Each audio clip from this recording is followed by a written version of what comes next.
is going to be not that long.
We got Meat Sweats, Big Ray in the building. Buddy, how you feeling after last night's? Those of you that didn't turn last night, we did about 3 hours and 40 minutes. What time did the show end, Ray? Was it like 3 o'clock, 3:30? Yeah, I don't know. I hopped off right around just past 3. You kicked me off right around past 3, so you probably went to sleep. I needed you to get some sleep. What time did you have to wake up for work? 6? Yeah, like 6:15, 6:20. You got 3 hours of sleep. How'd you feel this morning? Tired. Hungover or just tired? A little of both, but mostly just tired. Like the hungoverness wasn't all that bad. It was more just. See, I was the lack of sleep while drinking. You know what I mean? Like, right. That's the combo. I'm older than you, so it's. People always say like when you turn 40, and I'm not quite 40, but when you turn 40, like you can't do that shit anymore. And usually they say it starts when you're 30s. Like I worked in the golf industry for 19 years, bro. So I had every weekend I started at 5:45. So I was up at 4:30 every weekend. I'm a partier. So like the worst thing is the double whammy of being like drunk / hungover and tired. Like I could do one or the other, no problem. But the double whammy is tough. But like for me, it's once I get to work, the shower's rough. It takes like 20 minutes to actually feel like normal. And then once you're in your day and especially me working outside, it was easy. And then after I got off at 2, I'm like, I'm golfing. Fuck it. I'm here. I'm golfing. Free golf. So it's it doesn't get easier though, bro. And now in the morning, I definitely feel it now. Sitting in meetings and just whatnot. And I felt like shit this morning. I probably had fucking 18 beers, bro. So it was I haven't been drinking as much. I know on the show it seems like I'm drinking all the time. I used to drink a lot more. So it was really fun, man. The Bad Bunny stuff was at next level. And actually, what I did today was coming up on my feed because I searched Bad Bunny to do some research before the show last night. Yeah, the algorithm was throws it right into your face now. It was all like the old halftime performances came up. So I watched like Michael Jackson's, Prince's all-time epic, dude. Like, dude, usually they usually suck, but Purple Rain in the Rain, bro. Like and then what's even crazier? That was the Bears one. Weren't you at the level scenes? You were with us in the basement there, right? I think so. No, I wasn't there. Okay. Well, I'm saying I was definitely there. Like, okay, that makes sense. But anyways, like, yeah, dude, like that was the most epic shit. Like watching that in the rain, Purple Rain in the Rain. Come on, dude. Fucking crazy. By the way, one of my all-time epic fails. Usually I have a pretty good success rate. This was an old friend of mine that I had known for a while. Like kind of friend zone, but like there was some chemistry. And she just like broke up with her boyfriend, was fighting with her boyfriend. I'm like, yeah, come over and watch the Bears Super Bowl at my house, get drunk. Didn't fuck her. It was like one of those rare L's, man. And I always remember that. It was a double L because the Bears lost and I didn't fuck her. So you've seen How High, right? Yeah. Bart, he's like, I know what you're trying to do to Method Man or to Red Man. He's like, it's Method Man. He's like, I know what you're trying to do. You're trying to frick her. He's like, what are you in here? Dimmed lights, drinking beer? I know what you're trying to do. You're trying to frick her. I did try to frick her. All right, so this is the Fantasy Awards show, man. 2025 Fantasy Awards show. This is the first show.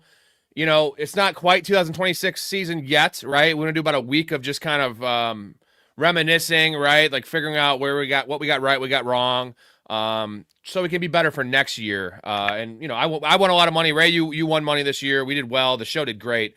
But we could always do better, so we want to always strive for greatness.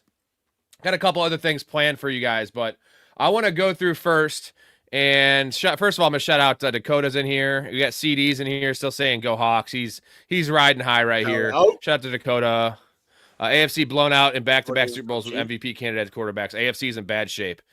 I mean, it seems like the NFC is the better conference. I still think the AFC has the better, younger franchise quarterbacks. But dude, it's crazy that we're saying this because we're just talking about this yesterday. Like there's a couple of major quarterbacks who are not absent, and if their teams can turn it around with the help of them. But to your point, the NFC has top heavy young talent up and coming right now. Stacy, it was a D Super Bowl. I'd say D. The fourth quarter, I guess, was exciting if you want to call it. It seemed exciting because there was nothing going on the first 3 quarters, but trash. Was this worse than the Broncos Seahawks when the Broncos killed them?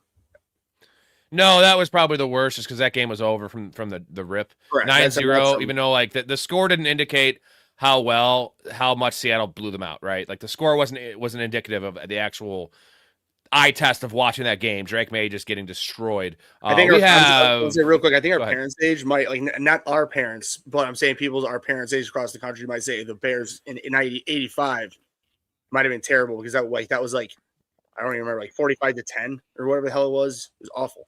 So they just completely dominated the entire NFL that year, except Dan Marino. Stacey, I can sum up both me and Ray's opinion on the halftime show. Well, Ray actually didn't really watch it, but it was trash. One word: trash, trash, trash, trash, trash. Terrible. We have Mark in here. Shout out, Mark, number one super fan. About the halftime, did you see? So, everybody's talking about how it was the greatest thing, this and that. People from all around the stadium were taking videos while he was doing it. Nobody was excited. The NFL and the media make it seem like the whole entire stadium was rocking. Nah, those are just the cameras that were on the field because the music's so loud. And then you could just see the people because there were a lot of. Admittedly, I thought because we were talking yesterday, I thought a lot of people just left. No, I mean people were there, but nobody was really getting into it because nobody listened to knows him and listens to the music. So that's what you get. Trash. All right, we're going to start off by going through me and Storey's pillar players. We want to show you our PPs. That's our pinnacle segments, our best segment we do every year. We do it about, I want to say 10 days before the start of the season, right in the heart of draft season. The idea is these are 10 players we're building our teams around.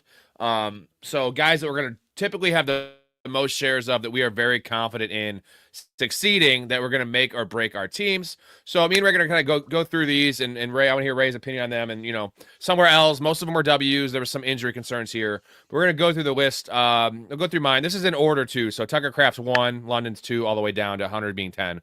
So Tucker Kraft was my most owned player, my most confident player. So Tucker Kraft at 1. I'm still calling this a W.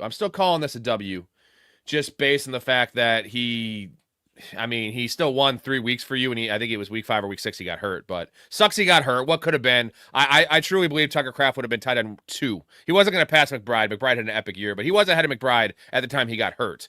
So you still consider this a win, Ray? Yeah, of course. I mean, because here's the thing.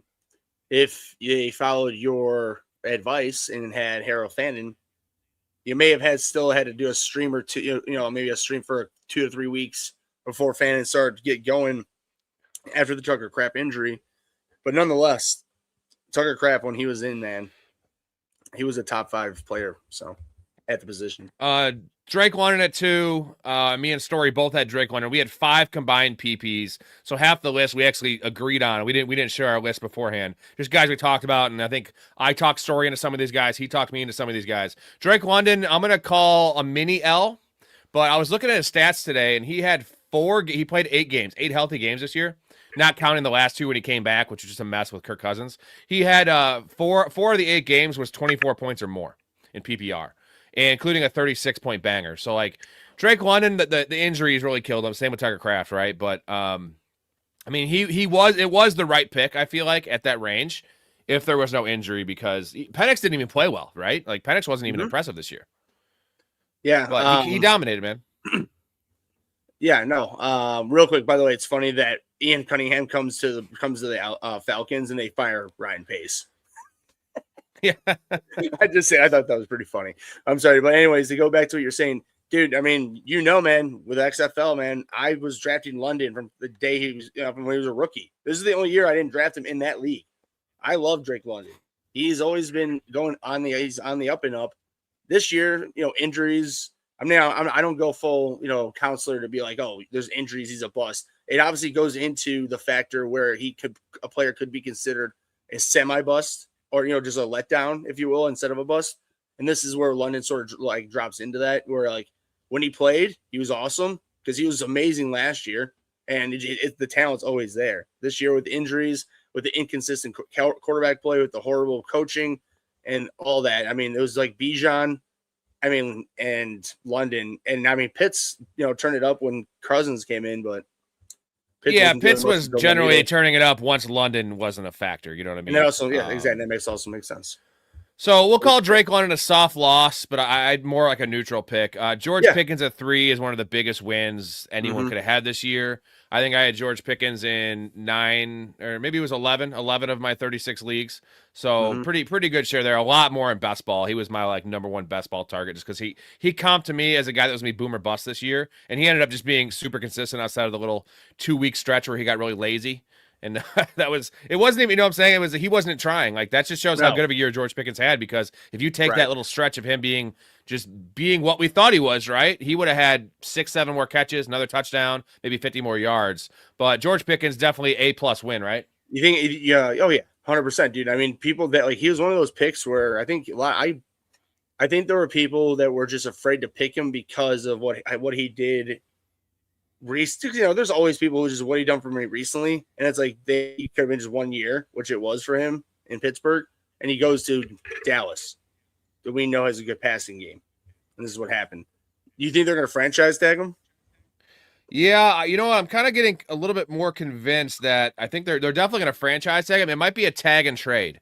If they can get, if they can get something for him, they're not letting him go. Jerry Jones is not letting him go. He traded for him, right? But also they can't afford to pay him. No, they can't afford to give him a long-term contract. And do you really want George Pickens pouting around? We saw it in those 2 games, like I mentioned. Do you really want him pouting around all year? Even though he should play hard because he's going to be playing for a contract, but like, I don't trust it. I think he's going to get his contract either way. No, Blake has a question for us. What was that, real quick? Where does Tucker Kraft? He's a total egomaniac. That's the biggest problem with him. It's like when things are going great, he will be a top 10 receiver. When things aren't going his way, or even the team's way, more importantly his way, the team could be good and it's not going his way, then he just becomes like a bottom 30, if less, 40-ish, level of fancy quarter or receiver, because he just doesn't care and he pouts, like you said. It's annoying because he got the. He was wide receiver 5, wide receiver 5 in PPR in the year. What a badass. I'm saying sometimes it just seems like he just doesn't give a shit, and it's just very annoying. Like, dude, just come on, you're one of the best. Yeah, turn it up, man. Blake's wondering where Tucker Kraft will fall next year with his injury, though. Should be healthy by weeks 1 through 3, I'd say. I would bank on Tucker Kraft being ready for opening day because it was a relatively early injury. Now it's his effectiveness, and what does that mean, right? Like, is he 90%? Is he 80%? He definitely should play himself into game shape and become the player he was. I trust Tucker Kraft's work ethic. I love the kid.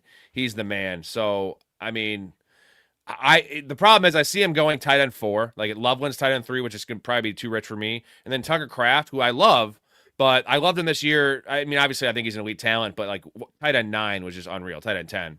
Now you have if it wasn't for the injury concern, if he just, let's say he finished the year and he even faded off a little bit, but he was healthy, I would love him at tight end 4. So this is going to be more not about the tight end 4 ranking. It's about where does tight end 4 land? Does it land in the 6th round? Does it land in the 7th round? Does it land in the 5th round? 5th round, I won't take an injured player like Tucker Kraft. No, but this is one of those things that, for instance, like if you're in a Chicago league, Tucker Kraft could be an amazing pick because people who are Bears fans will refuse to pick him. First off, Packer player, and he's injured. You get great value, but isn't just a normal league. I mean, he's going to get great value though. I still think. I mean, but he might get. You just have to understand your league mates. Don't overpick him because you might get fucked if you overpick him. Mouth of the super, thanks, buddy. Dak and CD both said restructure them to retain George Pickens. I do like that. Here's the problem with that. We saw this with Joe Burrow clamoring for T. Higgins. And as much as I love George Pickens and he makes that offense truly elite, having two alphas there, with Dak Prescott, who is a top 7, top 8 quarterback in the NFL. You can't have 40 or 50 or 60% of your salary committed to just 3 players, specifically 3 players on the offensive side of the ball. It Right. just doesn't work. Look at No. how much the Bengals are hamstrung by this situation.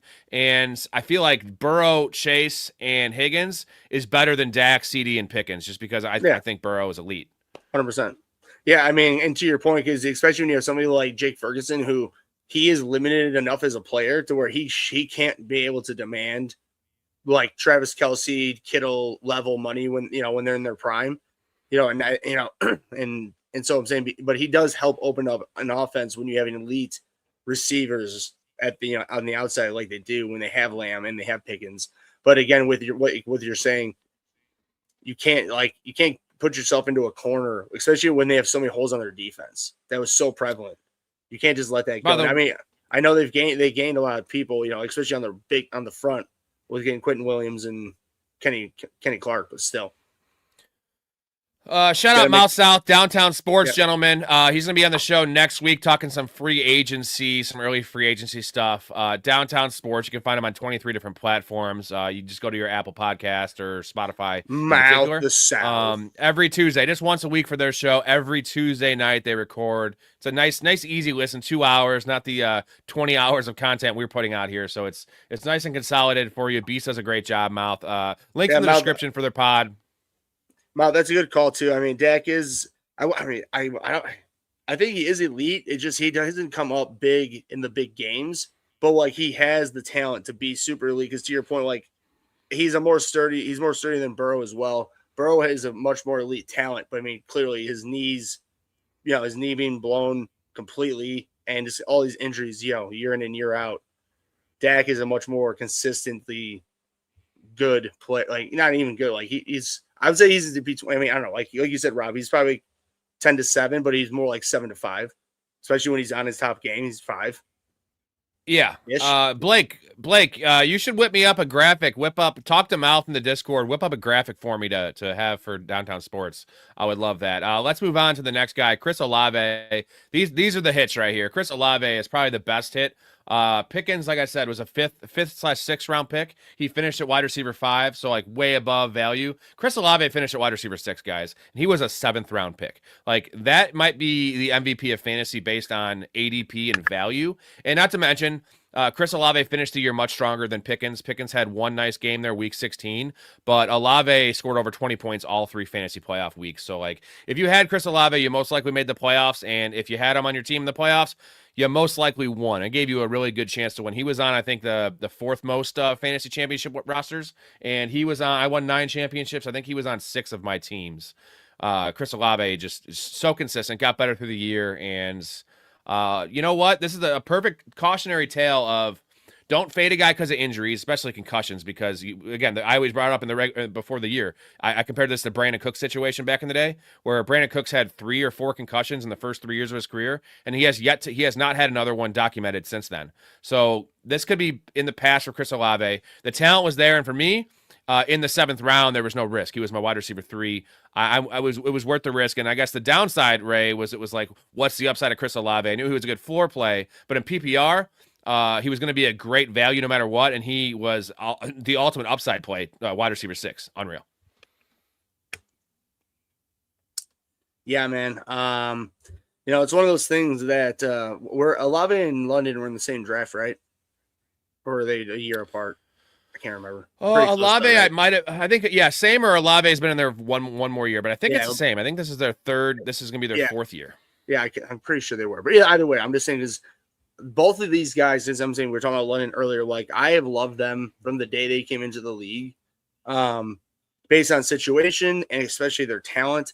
And it goes with the eye test. And I'm telling you, everybody right now, I have targeted both Olave and London, not overstepping my boundaries of where their ADP. Like I'm talking like, overdrafted, maybe around, like depending on the round. I'm not saying like, if I want him in the 3rd, I'm going to get him in the 2nd. But if it's like, if I want him in the 4th, and not depending on where my pick is, et cetera, et cetera. Nonetheless, with Olave though, more importantly, I stacked Olave because I was in 4 leagues. and I stacked Olave in 3. So unfortunately, anytime he did bad or got injured, I lost. But more importantly, at the end, and especially it was one of those things when Tyler Shuck came in, I was like, fuck. Like, I don't know. You know what I mean? It's just like, who knows? But hey, man, hats off to him. He played great, for his rookie year, especially for the situation and the injuries they had. And Olave exploded with him. And Olave is just, I'm not going to sit here and say he can get to he reminds me like of a JSN. He can play sort of all over the place. Yeah, less flashy JSN. And by the way, he had 2 games under 10, 2 games in single-digit PPR points all season. He didn't miss a game. Right. So that means that he had 15 games over 10 PPR points, and he had 2 games less. And I know early on it was a little slow. It was a lot of 5 for 70, 6 for 60 games. Still 12 points. That doesn't kill you. Chris Olave, ultimate smash this year. I think one of the best picks. Last thing I'll say about this real quick is just that, that's why I won our XFL league, Rob, is because I had health luck, but I had, more importantly, Olave, Sutton, JSN, Kyron Williams, and Bijan. You know what I mean? Like, guys that were healthy, who were up and coming talents with their age, and have done. Mal says Dak is an elite as well, more sturdy than Burrow. Yeah, Dak is a safer floor play just because he doesn't get hurt. He had one major injury, but I still think Burrow's a better quarterback. Right. Mal disagrees with us. Dak is top 5 easy, most consistent quarterback in the game. His numbers are top 5. I love Dak, man. I think I'm usually the Dak defender on the show. I'm on record. I was saying earlier in the year I think Dak's better than Hurts, and that seems like a not a great take because of Super Bowls and the accolades. But yeah, 5. We'll maybe settle on 5 to 7, and you know what you're going to get with Dak. He's a professional quarterback, even without his mobility that he had early in his career. He's balling right now. He's fucking balling.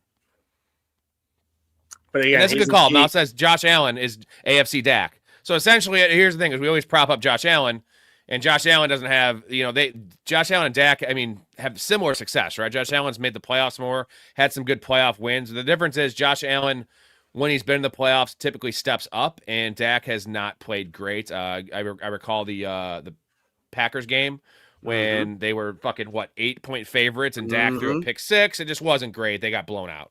To be honest, Mal, dude, come on, that's fucked. Like, we have an MVP who has shown year in and year out he's a top 3, top 5 quarterback. Dak, when he's hot, and he can be a top 3, top 5 quarterback. But that's the problem. He isn't always hot. Like, go ahead and blame it on the rest of his team with his injuries, blah blah blah. But I watch him all the time because we all do. It's always America's game of the week. Everybody watches that shit. Like, Cowboy, like, they haven't done anything. Again, I'm not going to, in general, they haven't won when it matters. Give me Caleb Williams over Dak at this point. Now, overall, a regular season. No. I'm just saying in the clutch. That's all I'm going to say. Everything else, give me Dak. Because Dak is consistently putting up over 45 to 5,000 yards, where Caleb didn't even can't, and it hasn't done even 4,000 now. So. All right, moving on to Calvin Ridley. This is the first major miss on my list. Story had him as well. This is one of our biggest misses. And, it made sense to me. I know Calvin Ridley's not a great player. He has a lot of drop issues.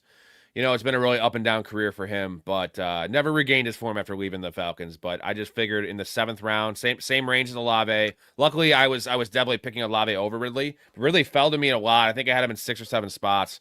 And I just love I love the volume, and I loved Cam Ward.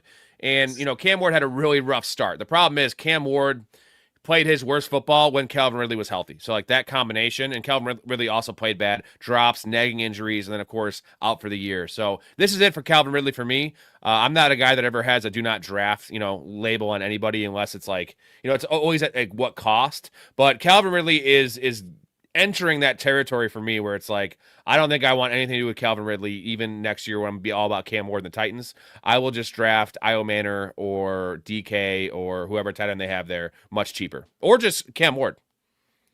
Yep. I'm with you.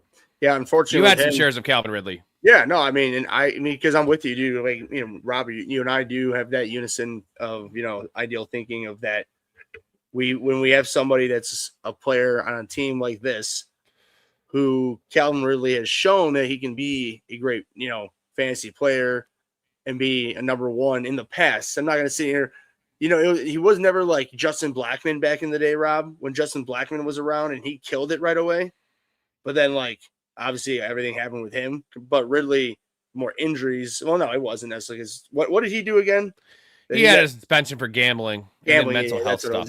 Yeah, and then mental. That's what it was. So yeah, that's the thing, dude. He lost 2 years, like, of his major part of his career. You know what I mean? And like, obviously, I'm with you. I'll put it this way: I might put flyers on him in the last couple rounds of like people who are left, and just be like, oh. And then he might be my first drop candidate. You know what I mean? Or you know what I mean? But I'd rather losing those years was rough for him because he was let's not forget, Calvin Ridley was a pretty old prospect for like a blue chip player. Like right. He was a 23-year-old rookie, which now you see these Malik Neighbors types. They're 20 years old when they come in the NFL. So like losing those 2 years. Now Calvin Ridley's long in the tooth. He's had multiple, not major injuries, but this last one was major. And yeah, he's off my board, bro. Next guy, this might be the biggest win. He didn't finish the year strong, but based on the running back scarcity at that position, Javonte Williams was my boy. This is me and Storey's biggest disagreeing player. I was talking up Javonte Williams all off season, not because I liked him. I just 2 years removed from the major. You like injury. Him when he's a rookie? We've seen guys come back. When he was coming in as a rookie. I did. I loved his rookie film. And it had been so bad since then, but it was just, I never believed the Jaden Blue hype. I thought that was the craziest thing in the world because Jaden Blue was just a knucklehead that just never a 3-down back. No, he's never done anything like worthy to your point. Exactly, yes. And then Miles Sanders was the other competition. So it was more. I know. Sometimes we get in traps in fantasy when we draft guys. The saying of who else is there, and you're just like drafting volume. There's been a lot of misses. Chuba Hubbard was one of those guys this year, for instance. Who else is there? But I did believe Javonte Williams. I trust his pass protection. I know that they want to throw the ball, and I knew he was a good goal line runner. So those things mixed on a good offense. Even my wildest estimations, and I was a big Javonte Williams guy. He was my number 6 PP. I think I had him in 12 leagues, but even my wildest, like a hot take, whatever, any of those segments, like I didn't have Javonte Williams having this season. So he even surprised me, who was very, very high on Javonte. Yeah, no, I mean, with Javonte, man, I was very happy that, that he success because I had him his rookie year. I drafted him, and because I thought he was going to do well. I liked his, like you said, I liked his tape coming out of college, and he did, he did damn good. And then he has a major injury. And here we are 2 years. That was 2 years ago, right? Yeah. So he's played. That was his second year. This was his third year. He was 2 full years removed. So he had played 2 years after the injury with Denver. No, that's what I mean. And this was he had his rookie third year. And then now this was 2 years full removed going into this last year. And so now he'll be going in 3 years after it. This is his 4th year in the league. Is what I'm getting at, right? All that being said, I'm not going to be about Javonte Williams next year, regardless where he goes. He's going to go too high. His film was not that impressive. He is one of the slowest running backs in the league. And everything I said, I love his skill set for fantasy because he's going to be on the field. He forces snaps because you don't want to really take the guy off the field. He was Ezekiel Elliott, not when he came back, but like those last lingering years before he got cut. Yeah, 12 touchdowns, 1,000 yards with some receptions. Yes. Right. Not savvy guy. Not all right. Elite. Yeah, go on. Sorry. Next guy, Cam Scatterbo. Another one. This is very similar to the Tucker Kraft one. I'm going to call this a W, more so for Cam because he was a 10th or 11th round pick. And you got 3 amazing games from him, 4 total really good games, 5 decent games. Like it wasn't, he had like one, he wasn't starting the first 2 weeks of the season. So like when you knew to start him, he performed. Even the game he got hurt, it was the end of the first quarter, early second quarter against the Broncos. And he scored a touchdown already. He had like 11 points in the first quarter. And let's not forget that epic Eagles game where he had 3 touchdowns, took his shirt off, WWE style in the post game. Fucking love Cam Scatterbo. What a pick, man. And Cam Scatterbo would have gone fucking nuclear this year if he had stayed healthy. Big W, bro. Exactly to your point, because if you picked him, to your point, maybe the highest you picked him, like as a Giants fan, maybe like 8th round, 7th round. So I'm saying that would have probably made him more of an L. But like when you talk about double-digit rounds as your RB5 as a depth piece, yes, no, which most I'm saying again, that's why I always like to bring that up though, because it's like there's people out there, man. mouth telling them I'm wrong out there. But yeah, Seattle was a win though for everybody that either got. Let's be real though, most people probably in reality, like in these, they all play fantasy. Not necessarily our fans and our peeps that we love to watch us because they're smart and watch us. But the average Jamoke didn't draft him, and they got him off the waiver wire. So people who were smart enough to draft him had great value by drafting him because they got him, like you said, 10th to 12th round, 13th maybe. Yeah, we got to see about next year for him, and this isn't really part of the segment in terms of next year, but I just want to throw out there he's probably going to go. He's probably going to go a little higher than he should. It's all going to be about the reports coming out. Is he active in preseason games, or is he able to play in preseason games? That'll be a big telltale sign for me. Next guy, Kyren Williams. I know you love Kyren Williams. This is my weirdest one on the list because, like I said, when I did these segments, it's 10 days before the season, and I still had, I want to say I had done 10 drafts when I did this, and I had him in 3 of my first 10 leagues, and I liked the spot he was going because it was that dead zone there. If I didn't get JSN or Trey McBride, I was taking Kyren there in the early 3rd round. I didn't get another share in the next 25 leagues. I did not get another share of Kyren Williams. So I only ended up with 3. Maybe I think I had him in 1 of Erica. So I had 4 shares in 36 leagues. So actually not that much above board on that one. But he was a fine pick. I'm still going to go W on this one, but not a major one just because he was consistent. But, Blake Corum definitely took some shine off Kyren Williams.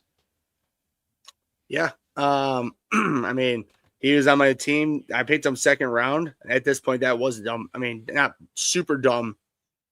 But I just wanted to make sure I had two stud running backs, and I had Bijan and Kyren Williams on that team, and I won. So, and they were both pretty much injury prone the whole year. I mean, Bijan is injury prone at this point; he's a beast. But Kyren Williams, man, I said it right when you said or started. This is probably my last year at least drafting him as high as I have the last couple of years because, between just like Blake Corum and just I don't know, he's getting older and it's just been showing with the numbers, with the amount of attempts he's getting overall.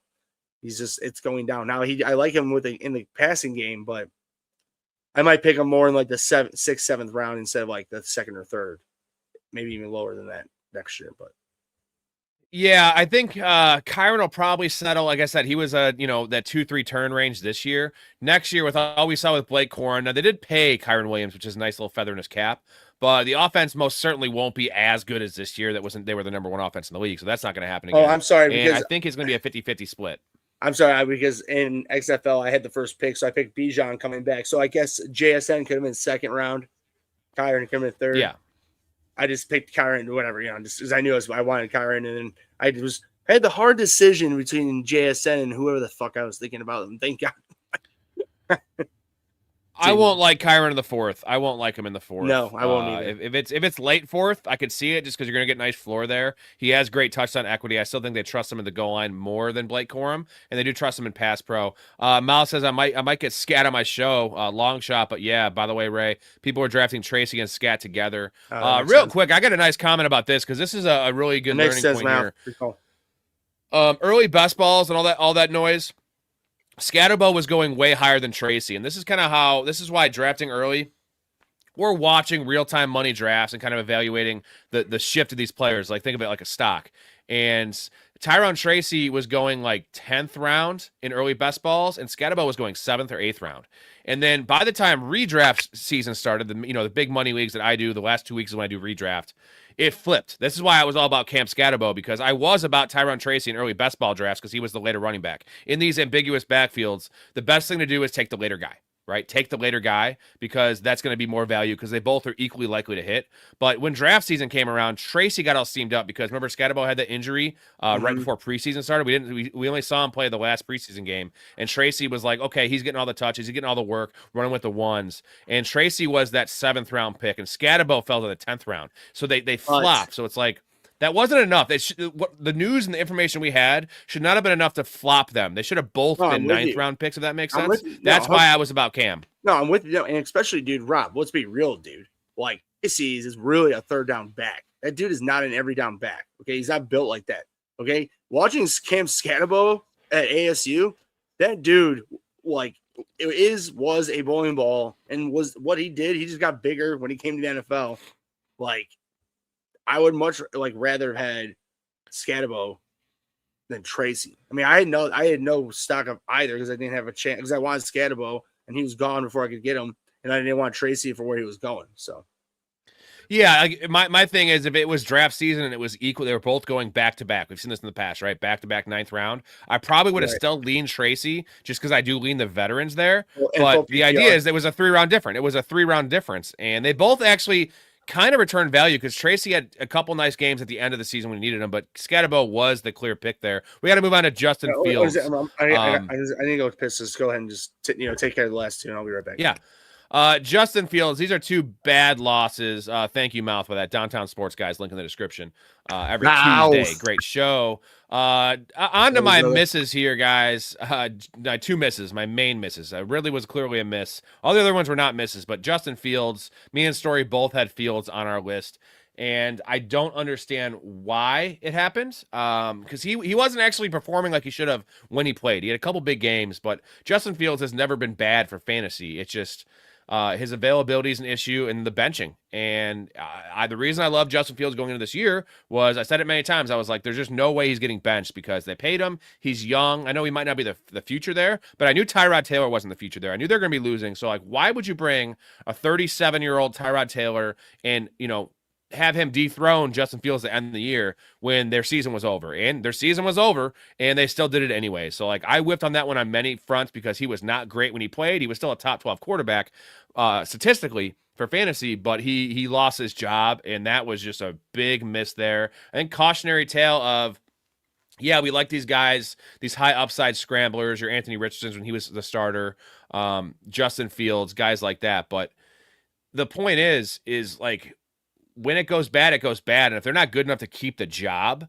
they're just going to lose it. And not even because of injury. And they're also more prone to get injured because of how they play. So that was a big miss. Travis Hunter, not much to say there. What a whiff, man. Luckily, I had Travis Hunter in like 4 of my first 8 drafts, I want to say. I think I only ended up having 1 or 2 more shares of him, only 6 shares out of 36 leagues for me, Travis Hunter. But at the time when I did this list, the Pillar Players is right in the middle of draft season. I was projecting myself drafting a lot more Travis Hunter. And it was a Liam Cohen thing. I just thought he would step right into that Chris Godwin role in the offense that we saw last year with Liam Cohen in the Buccaneers. And that was technically ended up being Parker Washington, and you saw him crush. So I think the thinking was there. It was just such a risky pick, the X factor of how much defense is going to play. He played much more defense than we wanted him to, and then ended up getting hurt. So bad pick there. That was a really, really, really rough one. And you don't have all W's, but I think all in all, we're going to go through Storey's list here in a second. All in all, I'd say that was a pretty good Pillar Players for me. Obviously, I won 9 of 36 leagues. I was 20. What was I? 20. I placed in 24 of 36 leagues. So that's pretty good ratio there in the money. So thanks to these guys, Olave Pickens, Kraft at the beginning of the season, Scatterbo at the beginning of the season, and also Javonte Williams was a dude. He was a dude. I'll just say one thing about Travis Hunter is that I still think, though, I'm not going to sit here and say that I will pick him like 5th round, 4th round, 6th round. Like it might be more like a 8th round pick, but I like him at receiver next year because, like, I think he is a really good receiving talent. Like, he is good. He's really good at corner too. But like, I heard, he, like, to your point, they played him way too much at corner. That's why he got hurt. And I think they realize he's much more of a beneficiary to their offense compared to let's put it this way. It's the 4th quarter, 5 minutes. They need some shutdown shit. Then fine. Randy Moss, throw him out there. I mean, I know Randy Moss when I'll go out there for like the last bomb. I'm just getting put him out there. Like, fuck it. But did you hear what the coaches said though? He's going to be a defensive player next year. They came out and said it. I don't know what that means because it's early. They said he's primarily going to be a cornerback next year. Okay. So he's going to be off the board essentially. And I can't believe that. He might become a value because that could be a smokescreen. And if you're looking at Travis Hunter in the 13th round, which I don't think will ever happen, even if the report holds steady, just because of the the talent and the hype behind this guy. Coming off the injury though, with the defensive stuff, like, dude, I just don't want any part of it. He hasn't proven to me he's a good player. I feel like a fucking idiot when he says that because it's like, are you serious? Like, I mean, I know he was really good at corner, man. But like, dude, you like Brian Thomas. It's gross. Yeah. I'm sorry, moving on. No, but you got to think they have Jacoby Myers now. They signed him. They love Parker Washington apparently. Brenton Strange is there, and Brian Thomas ain't going anywhere. So where does he fit? It makes sense to play him. You can't put Parker Washington at cornerback. You know what I'm saying?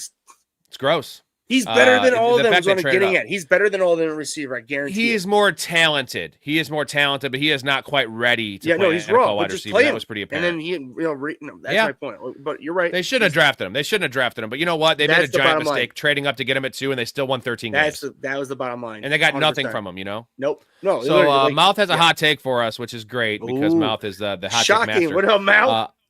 I'm gonna give you a hot take. It's a 50-50 backfield. Tracy is a fucking monster too, and he's gonna fill out as well 2 1,000-yard rushing seasons on the Giants next year. And you know what? That doesn't make a lot of sense because 2 reasons why. Harbaugh is really big in the ground and pound. And on top of the fact that Harbaugh is going to want to run the ball, we also saw Harbaugh take Derrick Henry off the field a hell of a lot. So you can't tell me, as much as we like Cam Scatterbo, he is not Derrick Henry. So if they're going to be having, second halves of games last year where Derrick Henry barely saw the field, that same thing could happen to Cam Scatterbo. So I feel like that's a good point from Mouth that Tyrone Tracy will probably be a value next year no matter what, even if Scatterbo is healthier than we think and performs well.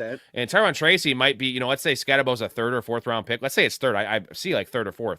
Mm-hmm. Tracy will be a 12th round pick. He'll be drafted in the handcuff range. And give me that. It's a playable handcuff all day. So great call, Mouth. Great call. But dude, 2,000-yard rushers, that's why I was doing what I was doing. Let's be real. Hey, Mouth, let's be real, brother. Jackson Dart, my man. Yeah, that could be. Hey, they could have 3,000-yard rushers with Jackson Dart. Fucking Lamar Jackson offense. So Malik Neighbors is chopped liver. And they're gonna probably draft Carnell Tate there at 5. All right, I'm gonna hit you guys with the intro, and then we're gonna get to stories list after this.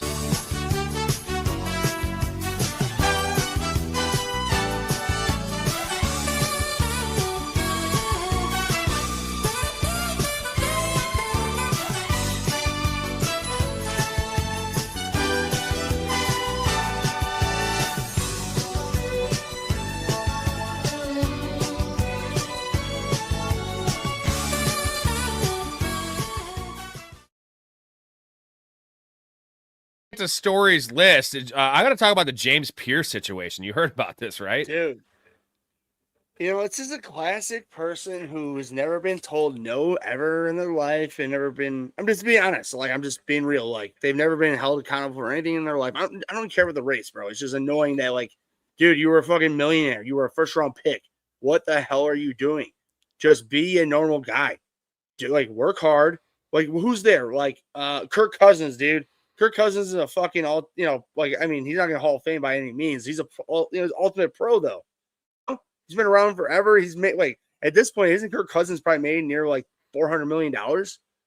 Yeah, in general, just stay on the field and make your money, bro. You clown. Yeah, man. There's so many people that are very Bijan, dude.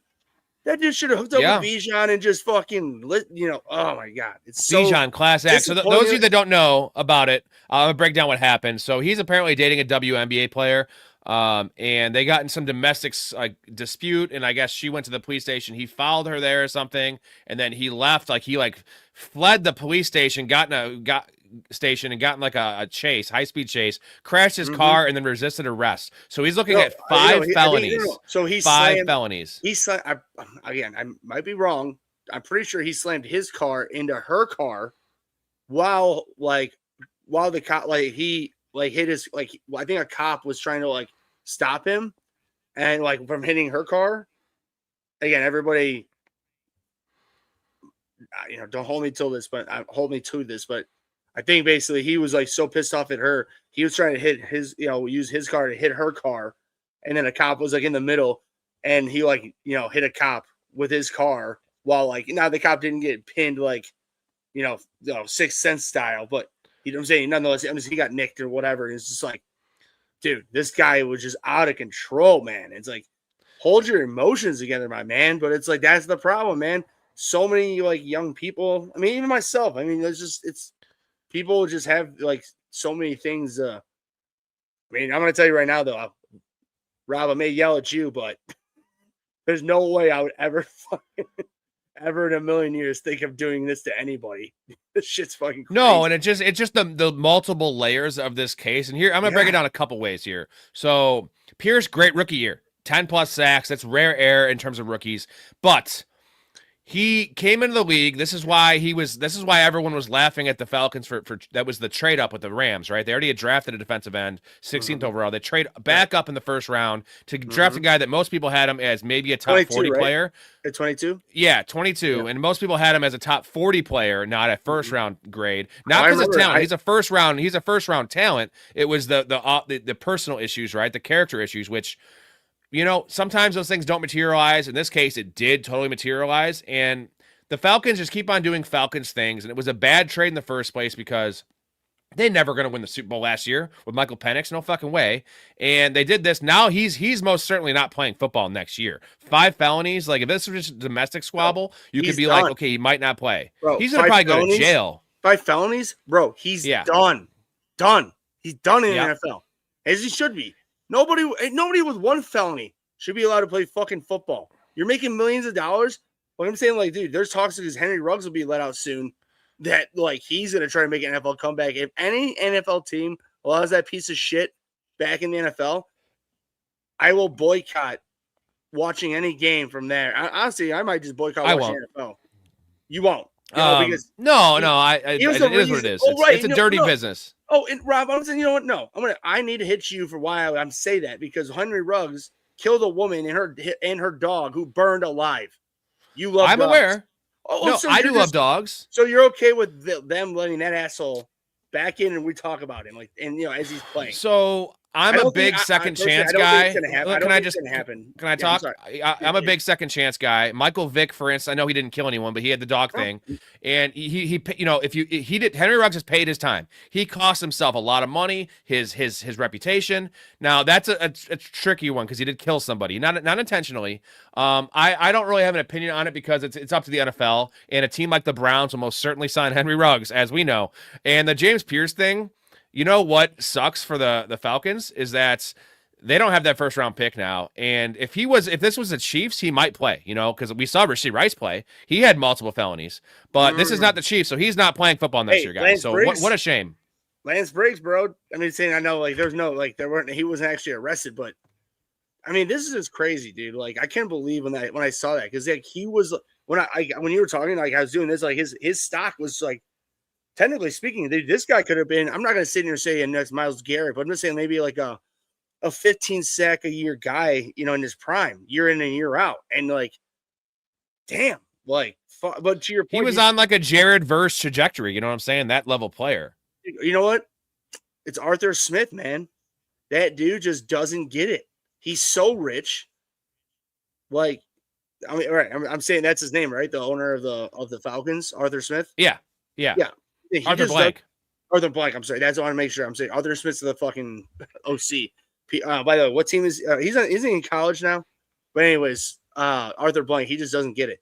It's So Miles says Ruggs on the side of the road sobbing and served his time in jail. He admitted it. That's the thing is, like, people can be rehabilitated, but playing in the NFL, Miles, here's the counter to that. Playing in the NFL is an honor, though, and it's a privilege.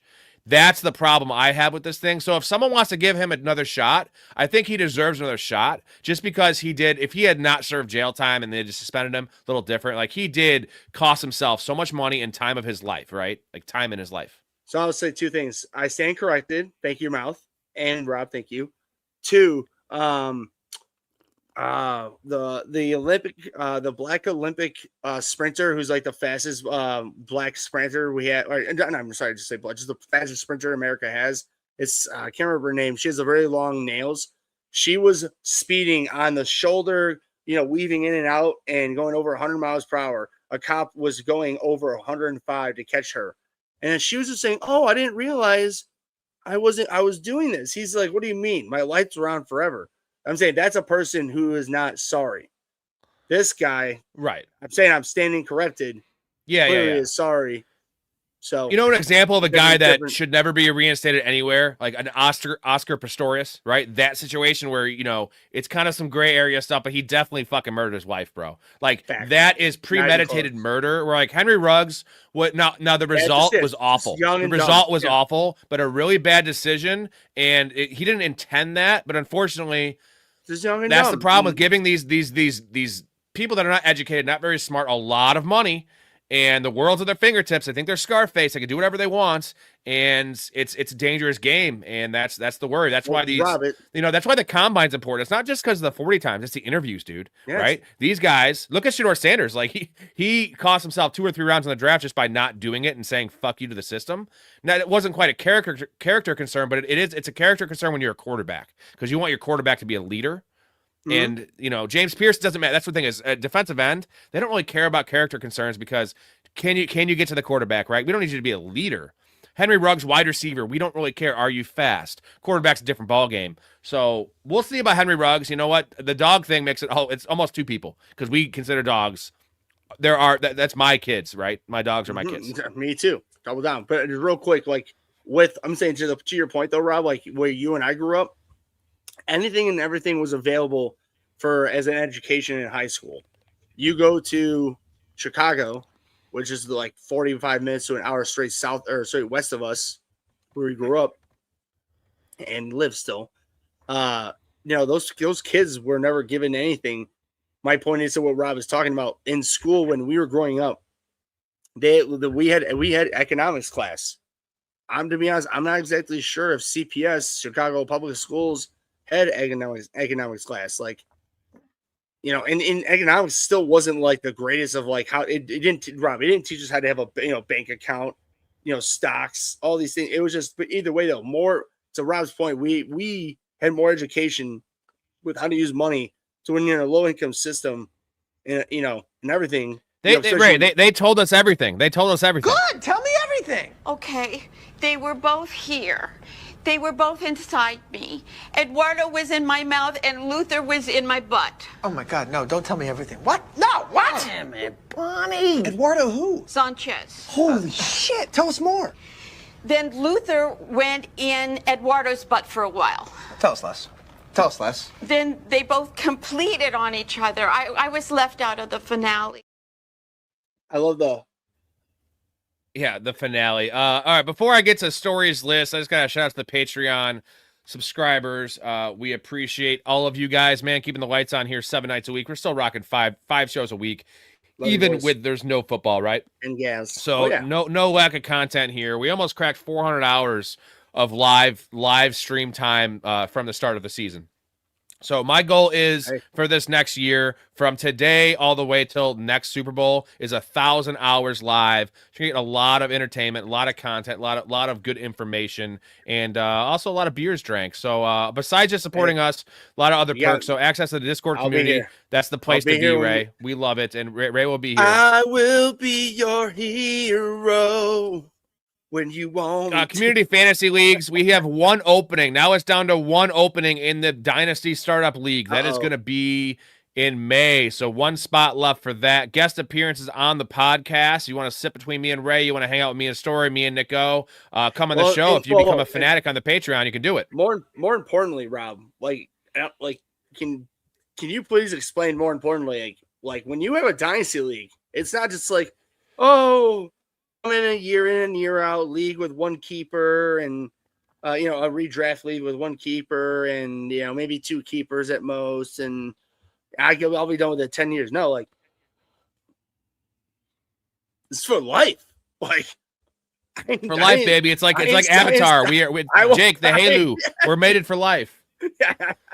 I ain't stopping. So get it with us, as well as probably 4 or 5 or 6, as many people want to play redraft leagues. Those will be obviously in August and September, and then free merchandise giveaways. So I give away one of these hats every single month. We have shirts coming here in the next couple of weeks. Oh wait, Rob, so those will be available for everybody. No, I took mine off.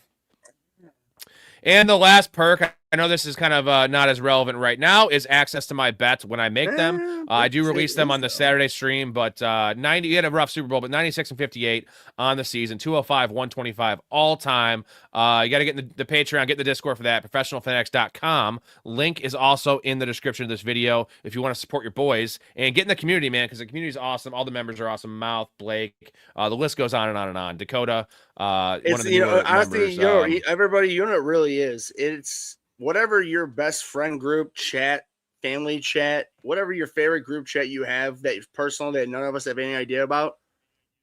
That is what it is with about 70s people. To be honest, like maybe there may 70 people in there, and people not be in every single day, but there's always people talking, always people giving love, always people giving their opinions. It's always open. Dakota says, Ray, the Bears have had 36 player arrests in 2000. That's 1.4 per year. Is that about league average? What do you think league average is for arrests per year? Because we've had some teams with some really bad, the Browns just actually like draft and acquire players that are criminals. Dakota, you're a little, I fucking love you so much. You're such a fuck. You always got your hating shit ready to rock and roll. Props to you. I love you, man. Hey, if Josh Allen ever gets arrested, Dakota's going to have the biggest hard-on in the history of the world, and he won't even be able to see the screen because it's going to be covered in cum. You know what? There's no way that fucking guy's going to have a fucking problem coming up. I mean, I guess anything's possible in life. But I hope not. I hope not. But anyways, all right, let's get to stories. The Cowboys have way higher than the Bears, so frig off. But, that's true. Tank Johnson and Sam Hurd, they took the fucking cake for the Bears for many years. Yes, they did. All right, let's just kind of breeze through Storey's list since we took a long time on mine. A lot of the same names: Drake London, Pickens, Olave, Ridley. He also had Ibuka on there. I still call Ibuka a slight win just because how great he was to start the year. And if you had the wherewithal to start benching him, or maybe if you traded him, that would have been the ultimate pick. But where you got him, that was a kind of a rough range for drafts. So Ibuka's a W. Jonathan Taylor, major W for Storey. I would just say with Ibuka, it was just one of those things that it was Rob, you, me, and Storey talked about. When he had that quad injury, he never recovered because especially they had all the injuries at receiver. He was forced to play and not given his proper way, to time to heal. So I'm really hoping maybe next year, not as high as that, but hoping he has a good comeback. Jonathan Taylor, major W, tailed off the end of the year. That was also tied to Daniel Jones, but like regular season hero. Top three running back, right? Yeah, and he was a mid-second round, late second-round pick, so that was unreal. Marion Hampton, this is an L, injury L, and also wasn't great early in the year. That's an L. Braylon Allen, injured, but it was going to be an L anyway because how bad that offense was. He had 2 Jets on his list. Tyler Warren, I'll say, is a slight W. Would you say that? Slight, because his start of the year was awesome. He sucked at the end of the year. Well, I know, before where he had him, I still know a pillar. He wasn't a pillar at the end. Yeah. I would agree. I didn't win a single of I had Tyler Warren in maybe 7 or 8 of my 36 leagues. I didn't win any of them. And I got to the playoffs in all of them because it was nice to get he was a top 3 tight end the first 8 weeks of the season. So he did lead me to a nice record, and then he just fell off. And then the thing is, Tyler Warren gave you that nice, because he wasn't hurt. He was playing every snap. He gave you that nice insulation where you probably didn't pick up a Harold Fannin because you're like, I'm good at tight end. You picked up running backs and wide receivers. So then when Tyler Warren fell off, now what did you have? You had a top 15 guy every week.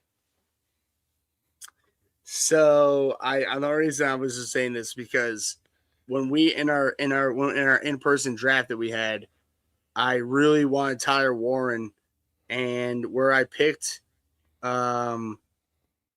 is basically I ended up picking like Olave and Pacheco back and back, and I should have not have picked Pacheco clearly and picked Warren. And they had a more consistent tight end play throughout the year compared to what I had. Because then I had Pitts at the end. That's why I won. But nonetheless, anyways, yeah.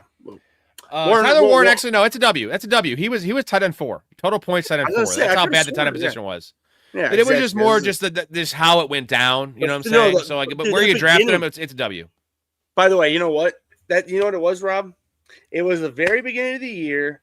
That when he killed it, the whole NFL and all the fucking pundits were laughing at the Bears for picking Colson Lovin over Warren. Including me and Storey.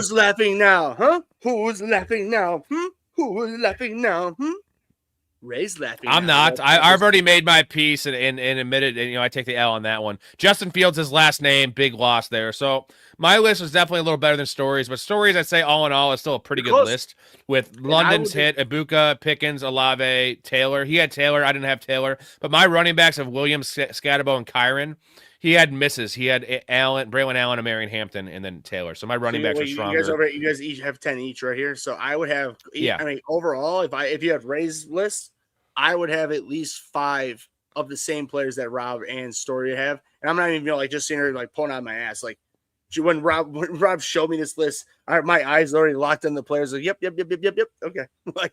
So I'm just saying, especially mainly, I'll say the 5 are London, who I had known of, but I wanted him. Olave, Ridley, Scatterbo, Williams, Kyron Williams, and Javonte Williams. As a matter of fact, the Williams brothers got me my money back in my highest money league, which is my high school league of 20 years. So I'm excited to see Big Ray's pillar players. We're going to have all the co-hosts have their own pillar players next year, as well as me and Storey. All right, let's move on to the awards. It's going to be a fun segment here.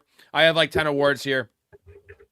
Bust of the year, Ray. I'm going to give you 2 names that I have. I think Brian Thomas is probably the answer, just because he was a first-round pick in a lot of fantasy drafts. But Justin Jefferson has to be right there. And I'm going to kind of take away guys that got hurt, like Malik Neighbors. I'm not going to call a bust. And he was a bust, but that's kind of out of his control. Justin Jefferson played every game this year. We're not the counselor here, which, I mean, I told you, I do give injury a part into why I would call a person a bust.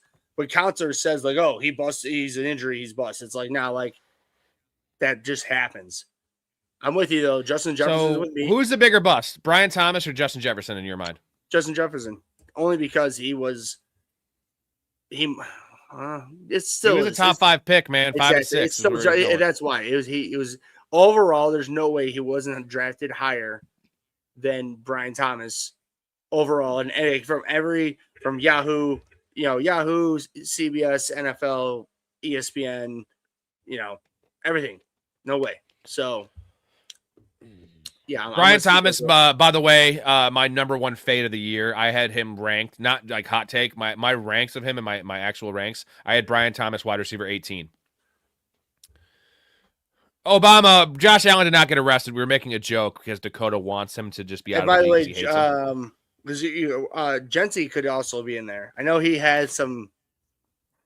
Just based on right. But Genty still at least had some monster weeks, and he had a really good week there down the end of the stretch against the Texans that game, where he had a 60-yard receiving touchdown and 140 yards and a touchdown on the ground. You know what's funny? So is that I'm saying I won't do it right now, but I will find it and just send you because I take pictures of all our our old league now. Throughout the years, it's just funny to see because we did it back when it's 8 years. Some say 8 years ago, seeing players that now you're oh God, that guy was trash. Sorry, moving. I'm sorry.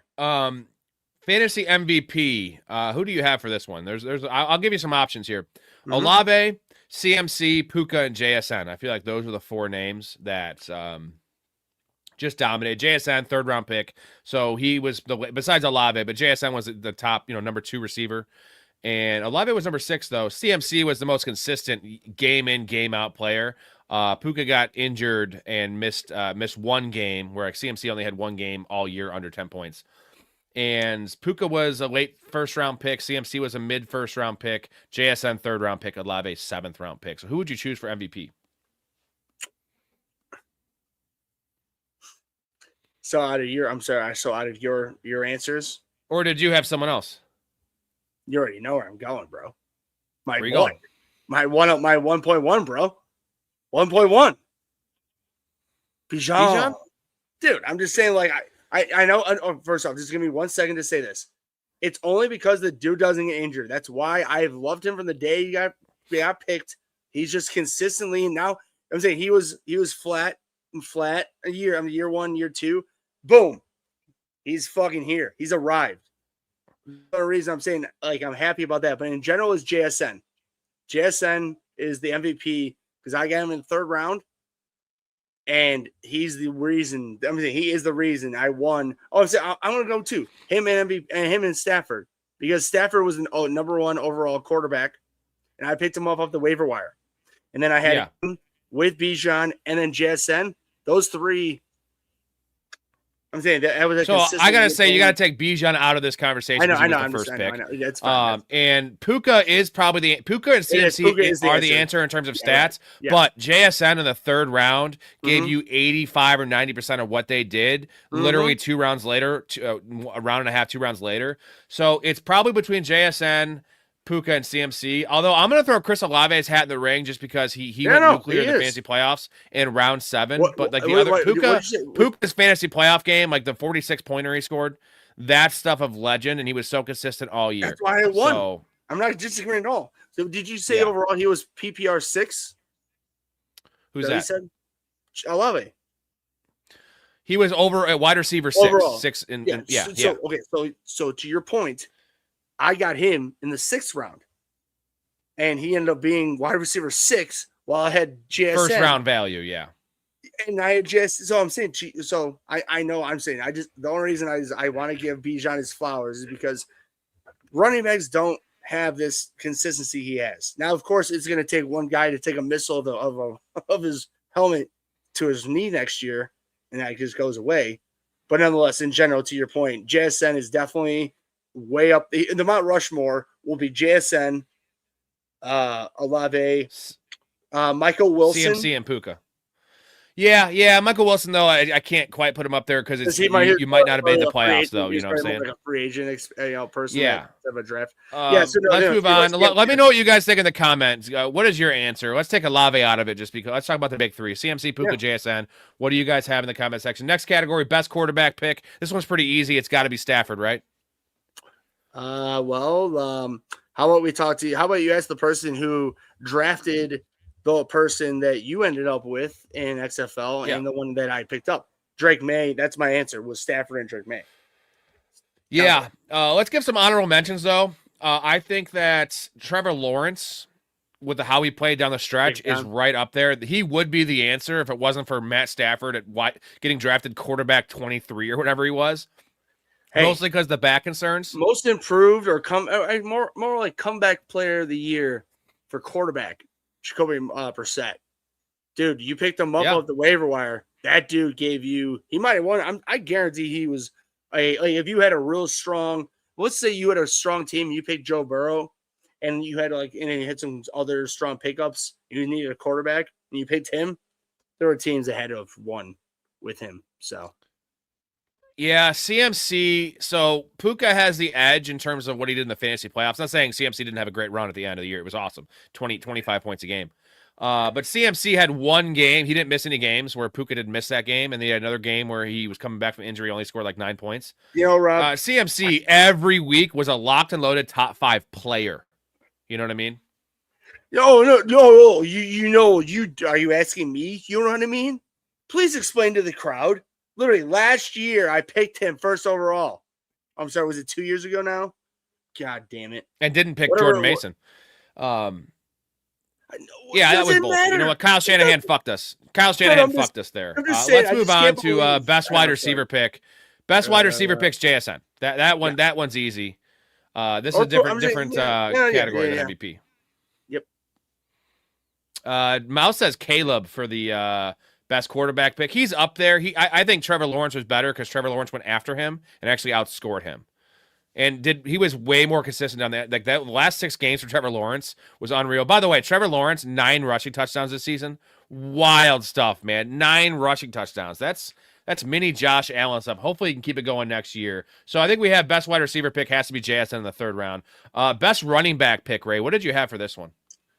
So, best running back, I would say that I had,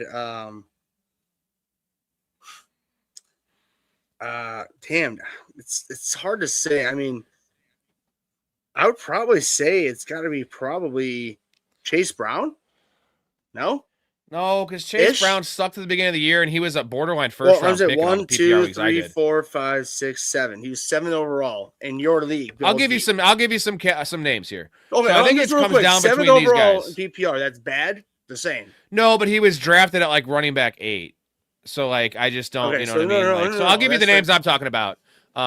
This is best running back pick, not best ETN. running back, Okay, Jay. sorry, ETN, I'll give it right Travis there. That's the Etienne, that's the one. and then Javonte Williams. We talked about Javonte Williams. So I think Travis Etienne, especially if you did Etienne, I earlier think, is the drafts, like answer. not best ball, but yeah, Dude, I have early- written down Etienne. I think Javonte Williams was better early in the year, but Etienne was consistent all year.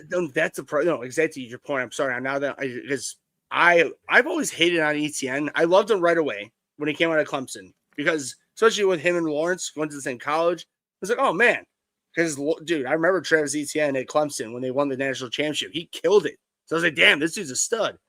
And he came in just, but I was like, oh well, I guess the Jaguars get proper coaching. Rob, real quick, let's leave with this. Travis Etienne's at the Bears. I'm saying I don't necessarily want that, but there are many talks about that. Saying he's the same player as Swift. That's yeah. Thank you. Okay. Moving on.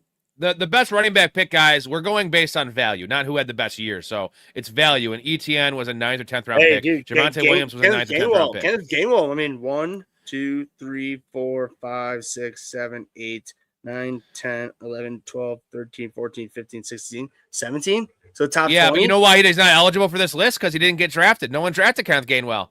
Isn't that wild? He was undrafted. He was not even on the radar. So then Caleb Johnson was getting drafted. Dottle. There you go. Rico Dottle. That's a great, I'm saying, for a candidate. He had 4 blow-up weeks, 4 blow-up weeks. We have some breaking news from my Mouth. boy, Travis Henry. I would have redrafted her again. Oh, Travion Henderson. He might come up in a category later. I'm sorry that you're 100% right. I just stuck up for him because when I had him, that's why I drafted him to do that all year, but he didn't. And then when I needed him, he did it. And I just sort of had a boner for him for that 4-month, that 4-week months period. And yeah, he's done. He sucks. Mouth, shout out. We owe a chug as well, Ray. I don't know if you're drinking tonight, but Ray's always down. We have breaking news out of San Fran, guys. What do you know? Dakota with breaking news. Keon White got shot in the ankle after the Super Bowl at 4 a.m. 49ers player. The 49ers the 49ers getting shot. Wait, what do you Ricky mean? Pearsall and then all the injuries. Shooting? Wow. Man, the Niners can't catch a break, dude. Their players are dropping like flies. They're not even playing in the Super Bowl. First off, they traded a for a fucking shot victim, and then they had a first-round pick who's a shot victim. They've had multiple shot victims in the past. Why can't Brandon Ayuk just get shot? I'm not wishing on anyone getting shot, but you know what I mean. But he's dumb. He's just a bad man. Hey Rob, you don't give professional players to Eric. He's a bad man. Yeah, right. He's a bad man, and not the good way where like they say in the NBA. It was Mark Jackson. He's a bad man. Like no, Brandon Ayuk's just an idiot. I don't even know if he's a bad person. He's just a fucking moron. Just a moron. He's probably a bad guy. Thank you, Mouth. We owe a chug. And the next category here, I'll chug mine, and we can get to the next category. Best tight end pick. This is a tricky one. So I want to say, Trey McBride might be the answer, but he went pretty high. Did you have, Ray, who did you have for best tight end pick? Do you have Trey McBride? I did, but I'll also say, though, that honestly, I think Colston Loveland, man, not to be a biased Bears fan, but like if you picked him, which mind you, just real quick, I think I did, and mind you, give you the flowers, Harold Fannin, because I know you liked him. That's who I have listed down, but Harold Fannin wasn't really drafted in a lot of leagues. No, but I'm sorry, go on. It's either Fannin if that's cheating in terms of like the actual like award. It is probably Harold Fannin because he was the last round pick. But if it's not Fannin, it's definitely just Trey McBride because that run he had, it was a slow start. Remember, it was a lot of 5 for 50s early in the year when Kyler was playing. The second Kyler got hurt, Trey McBride was a top 5 player in fantasy, regardless of position. What do you got? I feel like you're angry. Well, I'm just confused. We were just talking about other things. I said Bijan, and you just told me no, and now you're saying just because Bijan was a little consistent, more like Trey McBride. Bijan was a number 1 pick, though. Like Trey McBride was a 3rd round pick. That's why he's. But he was also the number 1 pick tight end. So number two. Oh, Brock Bowers, right? Yeah, and it's but numbers. Not you and like I. Bijan wasn't. You and I, though, right? If I had a pick, I wouldn't have picked Brock Bowers over Trey McBride. I picked Brock Bowers in 1 league out of 36. I had Trey McBride in about 9 leagues. I did take Brock Bowers over Trey McBride in 1 league just because he fell to the early third. Sure. But Yeah. I did actually have I didn't draft on my board in that one because I did have Trey McBride as my number 1 tight end coming in, but I couldn't pull the trigger on that. Sometimes you rank it like that, but when it comes down to it, you just take the guy that I didn't think I'd get any other Trey McBride or any other Brock Bowers. I knew I was going to get a lot of Trey McBride based on where I was drafting, and I kept on seeing him fall to like pick 28. So yeah, it's either Fannin or it is Trey McBride. Let's move on. No, it's real quick. I'm just saying. So now I'm looking at this. So Loveland was way down there. So in reality, it was for sure it was Trey McBride, but it was probably Goddard or Henry, just for where you could have got him. So we're talking one Goddard. That's the one. Goddard would be the other one because what did Goddard have? 9 touchdowns this year? 186 full PPR. And then I'm saying besides, so okay, to your point, Trey McBride is far and beyond. He had 316. And then Kittle 162. No, why is it? Wow, why the fuck is it? It doesn't matter. It doesn't matter. Goddard had 186. So he's still one of the best tight ends, like for where he was. I got him like off the free agent wire or drafted him as my second tight end in case my high end hope of my pick of tight end didn't work out. Like I'm saying, of Kyle Pitts, who didn't work out right away again in the beginning. So, Hey Up says, "Sup boys, glad to have you on again tonight." Yeah, man. If you're new around here, subscribe to the channel. If you want to join the community, check out the Patreon link in the description, or just go to the website, Professional Fanatics. Get in the Discord. It's the place to be.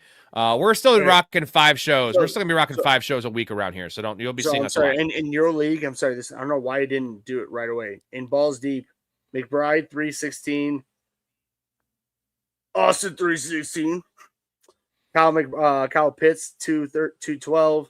Kelsey 194, Ferguson 189, Warren 189, Fannin 186.4, and Goddard 186.1. So 1, 2, 3, 4, 5. So that was basically the top 7. Yeah. Ferguson was great for 13 weeks. Yeah, Ferguson it was really 5 or 6 weeks. It was without CeeDee Lamb. There was I think it was week 6. Ferguson was tight end 1. That was when Trey McBride was struggling a bit.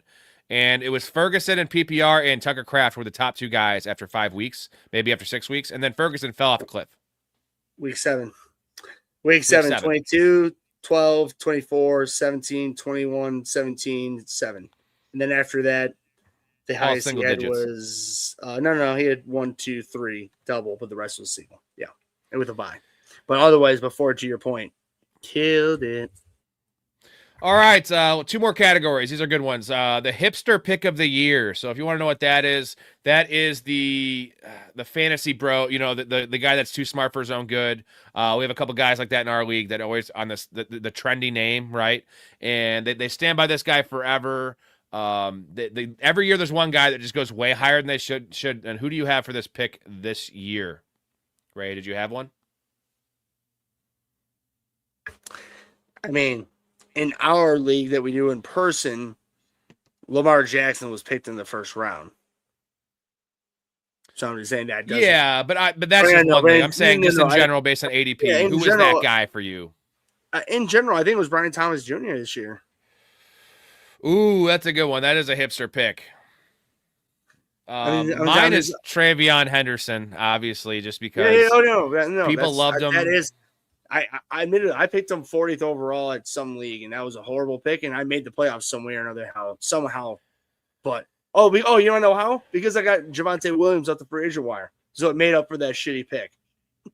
It goes down to like even after the season or during the season. I had a lot of people coming on the show saying, "I told you about Travion Henderson. You were wrong, and he's a league winner because he had those 3 out of 4 awesome weeks." I said that. I was an idiot. I admit I'm wrong. No, but you weren't as adamant. Like there was people that were really yelling at me about that, and I was like, "Let's just see how it plays out when Stevenson's healthy again." And lo and behold, Stevenson took the job back.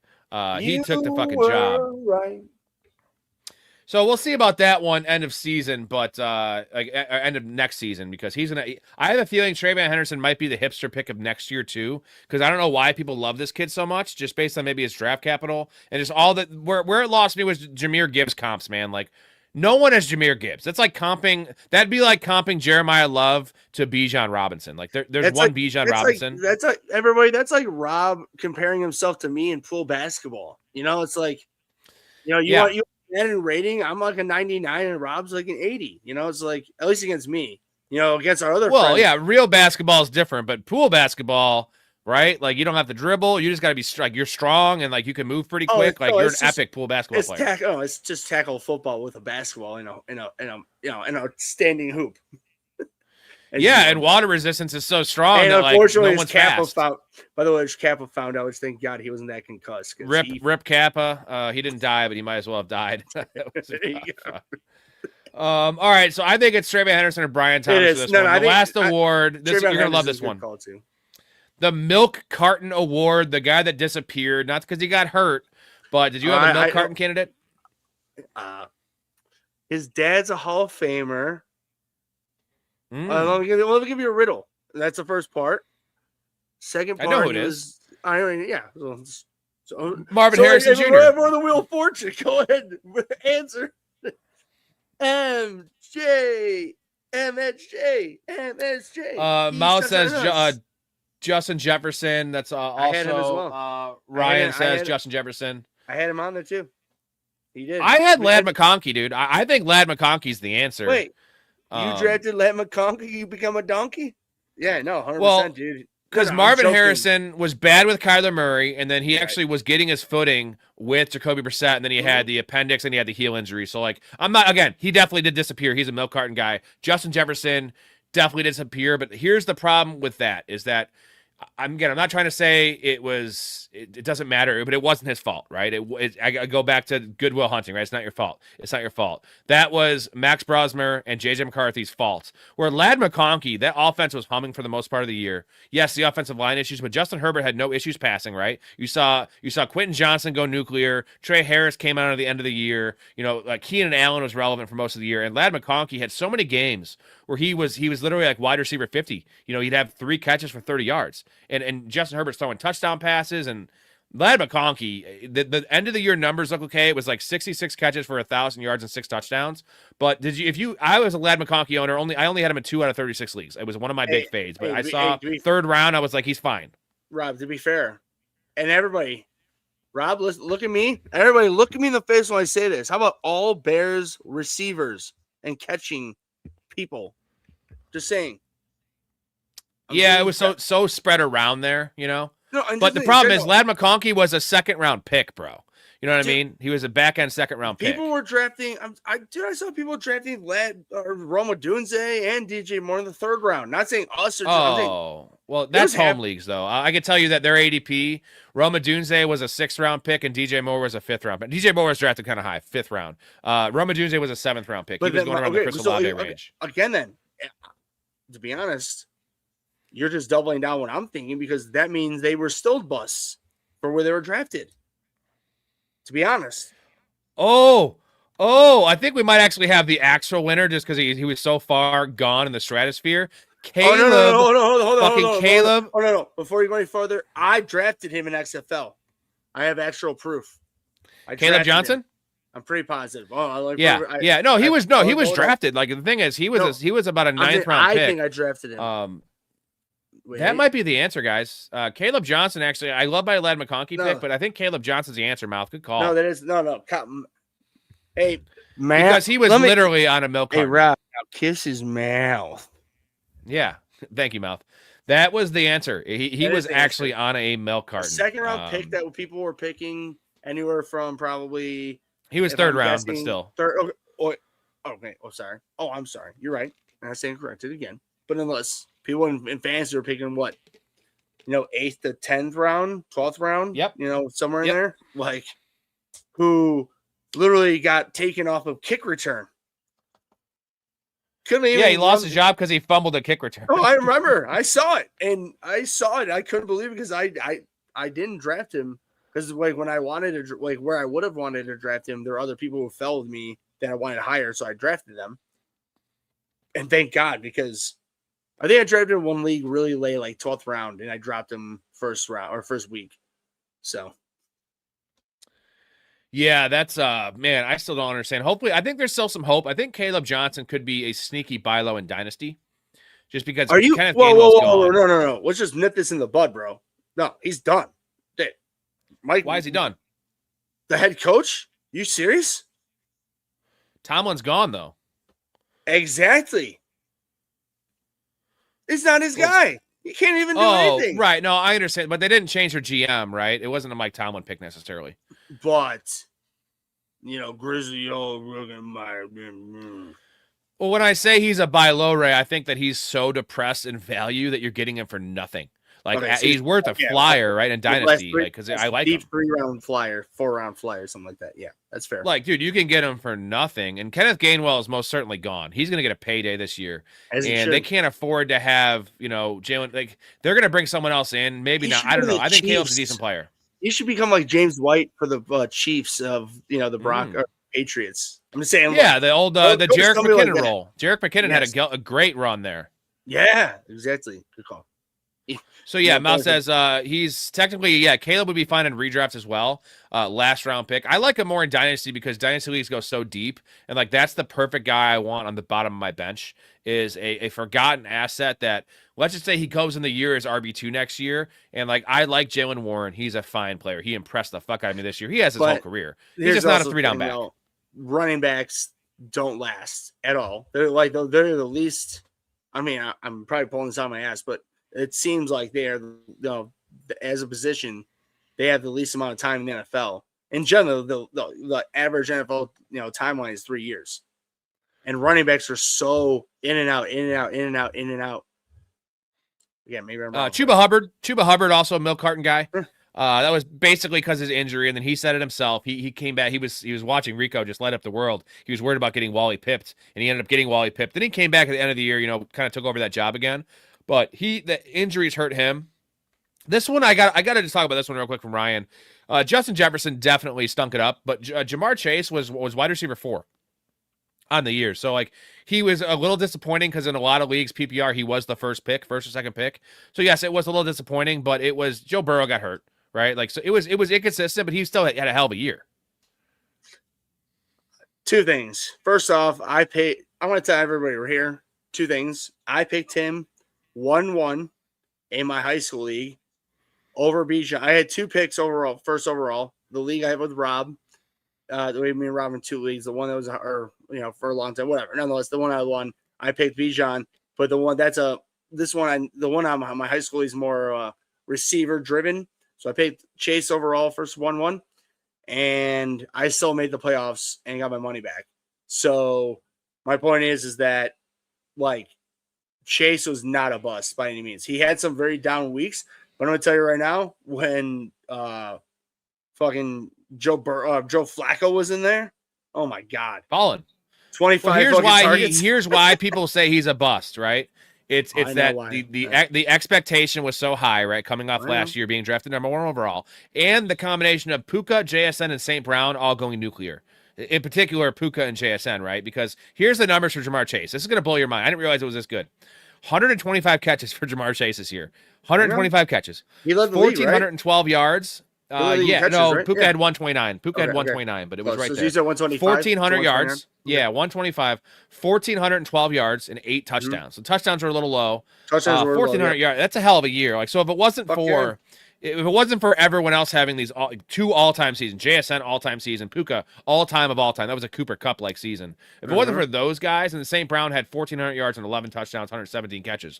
If it wasn't for those 3 guys dominating, and then also guys like Pickens and Olave who were almost right there with Pickens him in PPR, drafted later.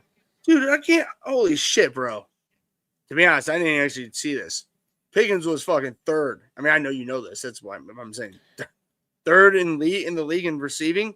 You're looking at receiving yards. Yeah, insane, bro. Holy shit. Yeah, no, Pickens had a hell of a year, and I said he would have had 1,500 yards if he didn't have that knucklehead. But I'm saying like this is why I guess but I mean this is why to your point you called it. Jerry Jones will end up franchise tagging him and trading him because he's so valuable. Like But yeah, Dan. Blake says 125 Saquon was a milk carton guy. I'll give you that. But here's why Saquon was a milk carton guy, because his numbers actually weren't bad. So many touches. He had nothing in the receiving game. Nothing in the receiving game. So, like, he had some of these games, these empty calorie games where it was like 21 for 64 and 1 catch, where he literally would have 23 touches, Ray, and he'd have 7 points.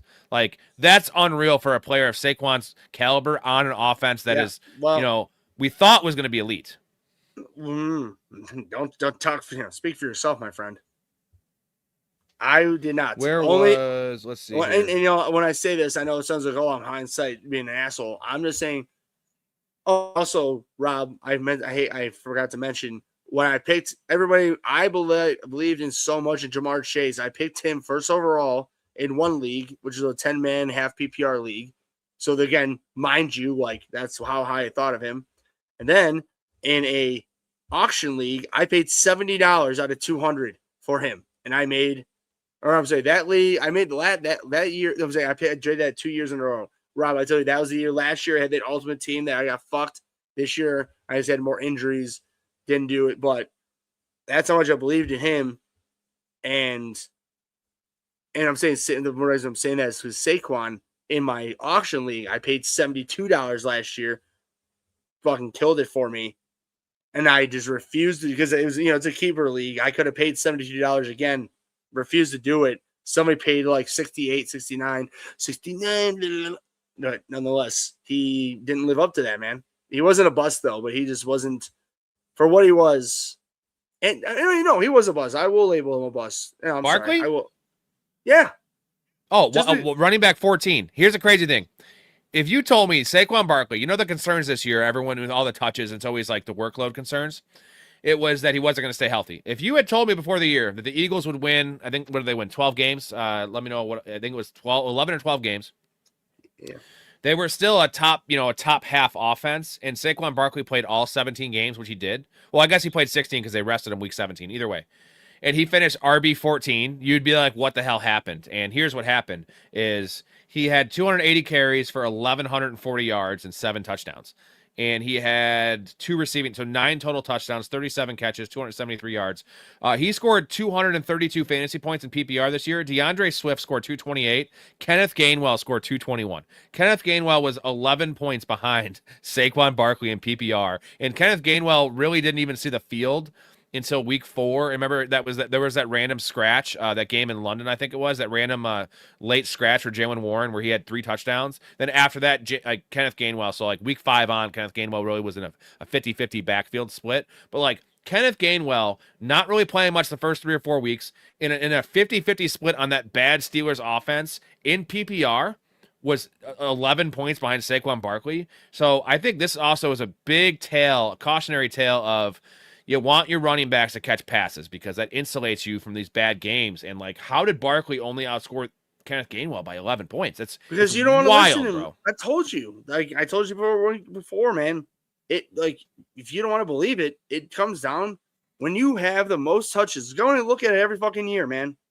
Every year, the number 1 running back and the same points. Saquon had the most points. I mean, I guess honestly, it probably usually equals out the most points, but who had the most touches have a dip. There was the dip. It was predicted. It was a pretty easy prediction.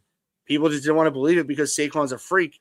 But the dude can only take so much. And he had a little bit, he had a little bit of an injury and, well, again, wasn't crazy. He came back pretty quick. He wasn't the same player, clearly. And the mix, it was that, and the offense got really stagnant. There was no creativity. So, like, that was the problem. It was a perfect storm of I'll give you the wear and tear catching up. And, like, the fact that Dallas Goedert had, it wasn't the fact that Dallas Goedert had all those touchdowns. He was a more red zone threat than he was, than Saquon, which is no, remember the shovel passes? Like, he had 3 shovel pass touchdowns. Like, those are Saquon's touchdowns. And we would usually say it was going to be the tush push. Jalen Hurts was stealing them. The tush push was not good after the 5th week, after week 5, week 6. So it wasn't even that. That's what I'm saying. If you told me the tush push wasn't working and they were still good and Saquon had all these touches and he was running right at 14, wacky, bro. Wait, are you talking about when the Bears and Nashon Wright just told the tush push to sit the fuck down and get fucked up on Black Friday? That kind of was the start of the downfall there. That was the fumble, right? That was the fumble from Hurts? And then Nashon Wright. That's when he came around when they did the tush push, he ripped it out. And everybody was just like, oh. By the way, I'm saying what Miles said that Pickens tried, he's the best in the world. No way. JJ, if he tried harder, JJ, all I know is I heard Jerry Rice like within the last month or two, who he was asked who's the best receiver in the NFL. He's like, I'm still engaged with JJ. He's like, he's the best. So when I hear Jerry Rice, who's the best, and I think personally the best NFL player to ever play overall, just for the sheer dominance of his numbers, even over Tom Brady, call me crazy, but maybe Tom Brady. No, I think he is at his position, and just in general, the fact he was that dominant at wide receiver. Now, no, of course, the other argument could be like he had Steve Young and Joe Montana. Two Hall of Fame quarterbacks, but it's like, well, I'll give everybody. Tom Brady didn't have that in the very beginning, but in the very beginning was three Super Bowls, but he had a very Hall of Fame stud defense. And he had Trey Law, not Trey Law, was Ty Law. And he had Belichick. Belichick just turning over that roster. All right, let's get a couple more comments in, guys. This is always gonna be a shorter show. We went really hard last night, and tomorrow night I'll be off. But then Wednesday night, the Dynasty Diner. We're gonna talk a lot of Dynasty football. That's with the Chaz every Wednesday. Tune into that. This is Dynasty season, boys, and looking forward to talking about all things Dynasty. I meant to sign you DMs. And then we're going to finish out the rest of the week with some more talk about, awards talk, stuff, reminiscing on the year that was. Next week, we're going to kind of go into the free agency stuff, talk some NFL drafts as well, but really talk about possible free agent landing spots, who is more likely to be cut, right? And also cut from the team and not re-signed. So next week's a big week. So, Saturday night, no show because it's that's Valentine's Day. I just heard it was Valentine's Day. Saturday. So what? When I'm chopped liver for 2 weeks? I don't know. What do you want me to do? Tell my wife to go fuck herself? Jerry Rice is the GOAT. GOAT 42 playing for the Raiders and was still better than everyone else. He was good with the Raiders, man. And most of these guys don't perform. Him and Tim Brown with with Rich Gannon, man. That would Jerry Rice was still balling pretty well. I remember. I'm pretty sure Jerry Rice had better numbers on the Raiders at 42 than prime Randy Moss had, because Randy Moss wasn't really trying. That was a George Pickens, right? Are you talking Raiders Randy Moss? Yeah, Raiders Randy Moss. It was 1.5 years I think he played there. You said prime Randy Moss, and I'm like, wait a minute. Technically speaking, that was prime Randy Moss, though. No, I'm saying in my head, I just wanted to make sure. I wanted to confirm that, because I'm like, well, technically speaking, that was prime Randy Moss. I just want to be like, anyways, though, yes. And by the way, Mouth and you, Rob, I went to the Bears convention in the early, mid 2000s. We'll say like in 2003, 2004, and they, it was in the Chicago Hilton downtown, and they had like a big sports memorabilia like sales, floor, like a flea market, if you will. Dude, I got a Jerry Rice authenticated fucking with the authenticity certificate. For it was back again, everybody was back then 20 years ago, but fuck, it was 20, it was not 20, it was like $50, $60. And then I got Ed Reed, same shit before, and then I mean Jerry Rice autographed at Hall of Fame. Ed Reed, that was when he was fucking still in the middle of his career. I got that for fucking $25, dude. I loved Ed Reed, man. I loved him. I loved him at the U. Dude, Ed Reed, what a ball hawk. Last thing I'll say with Ed Reed, when Tom Brady and Bill Belichick broke down the smartest defensive player they ever went against, and you know what I'm talking about that? You know what I'm talking about that clip, Rob? You know what I'm talking about? Yeah, dude. That he's like, Tom Brady's like, oh yeah, I looked him off. I pump faked the other way. He's like, I guaranteed it was wide open. He's like, Ed just read me like a goddamn. He covered Reed, 20 yards. What a dude. Oh, man. Stud of studs, my friend. Also a guy that looked like he was 40 when he was 20.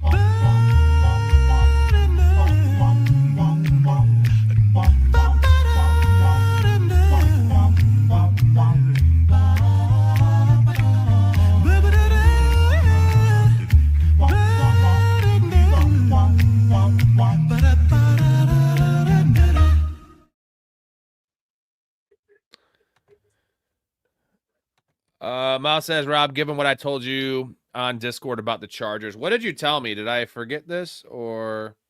Oh, Mouth. Well, so Mouth, you're so gracious. Let me tell you what I told Rob.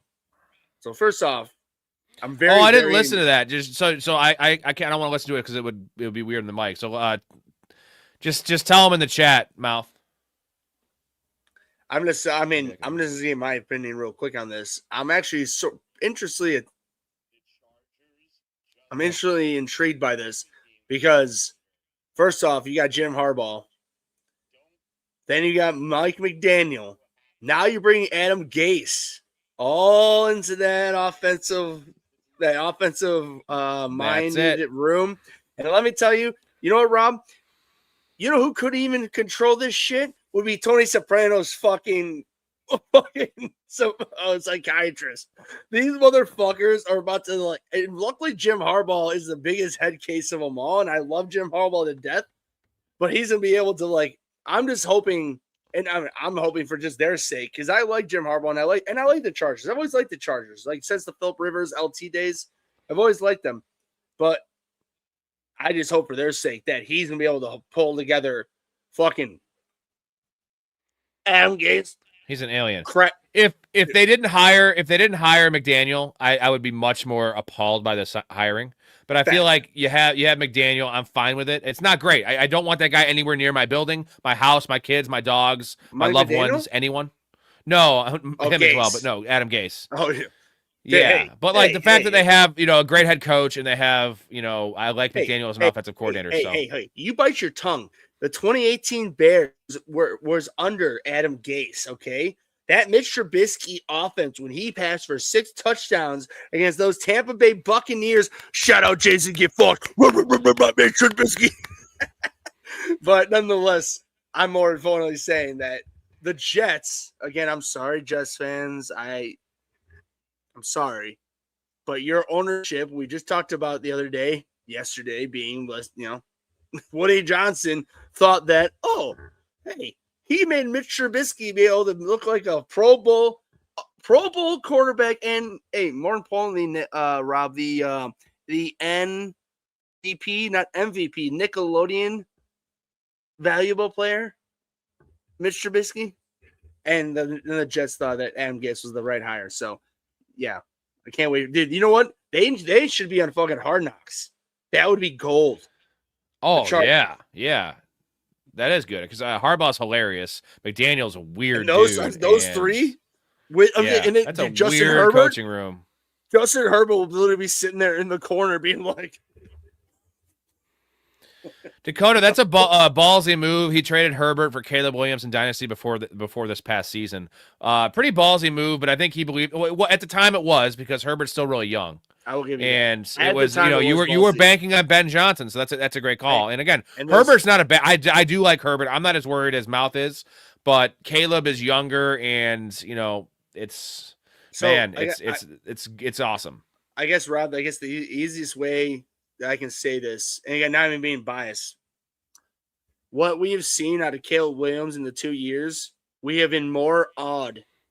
Overall, I'm not even just Bears fans, the NFL, we've been more awed of the things he's done, that he can figure things out in the clutch, to where Justin Herbert hasn't as much. I'm not saying I love Justin Herbert. Like, if the Bears didn't have Caleb, I would want Justin Herbert.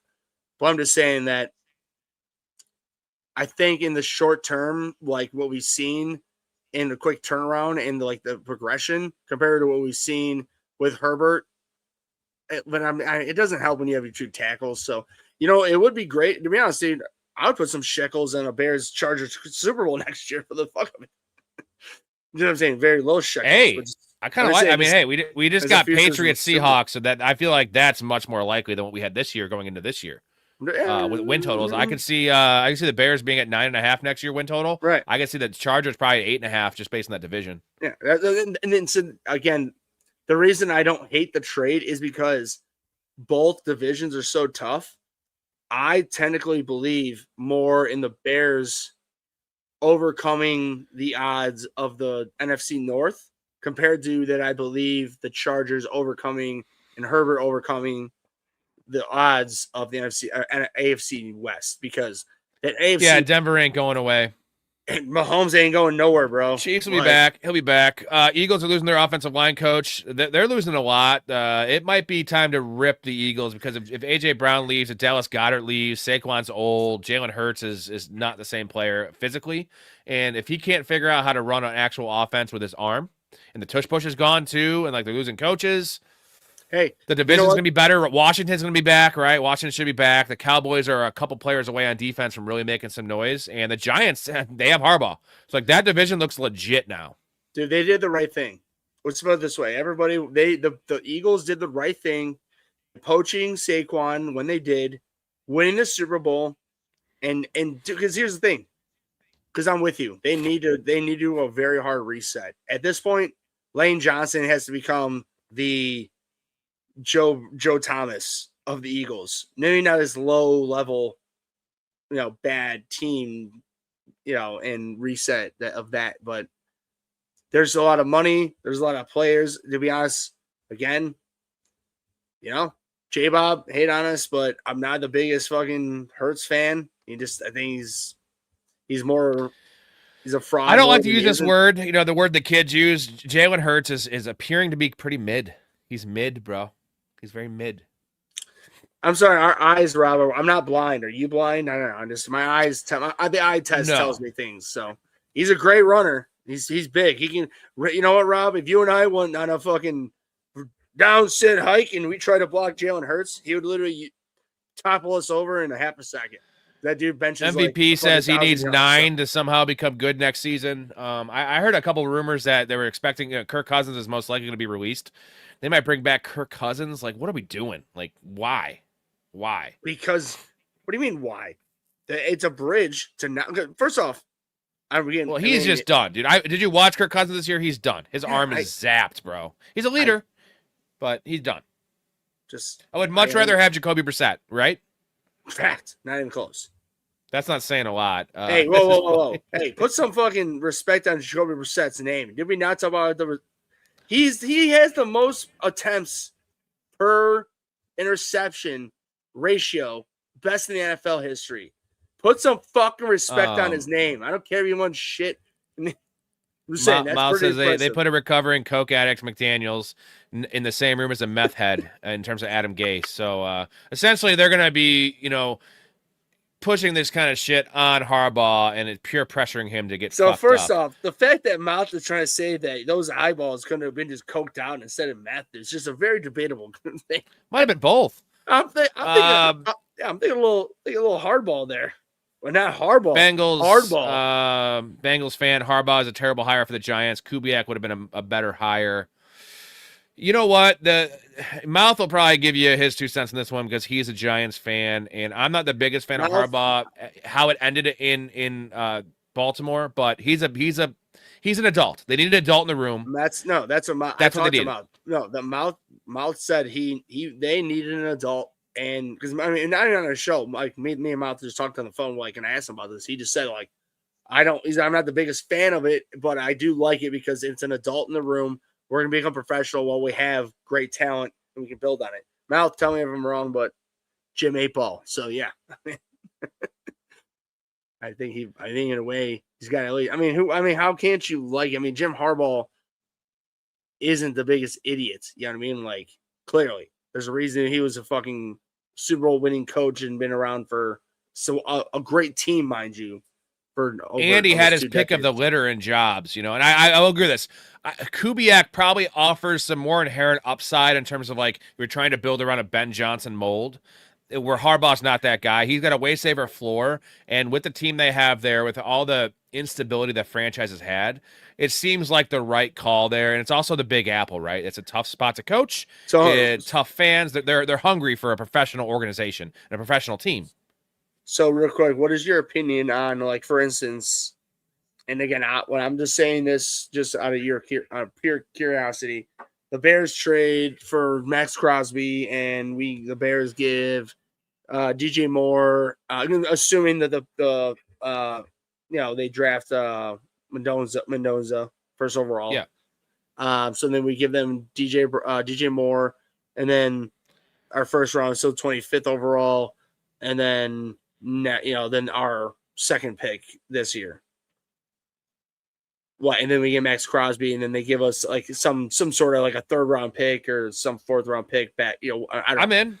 I'm down. So because the money, just the money, and because the money I'll have to work out because DJ Moore's making a lot, so we can equal. It would break my heart because DJ Moore is such a Chicago guy at this point. I love the fuck Green Bay mentality he loves, but he also isn't. He isn't JJ. He ain't Jamar Chase. He's. No. Would you rather have him or T Higgins in the vacuum? DJ Moore. DJ Moore or T Higgins in the vacuum? Oh, T Higgins for sure.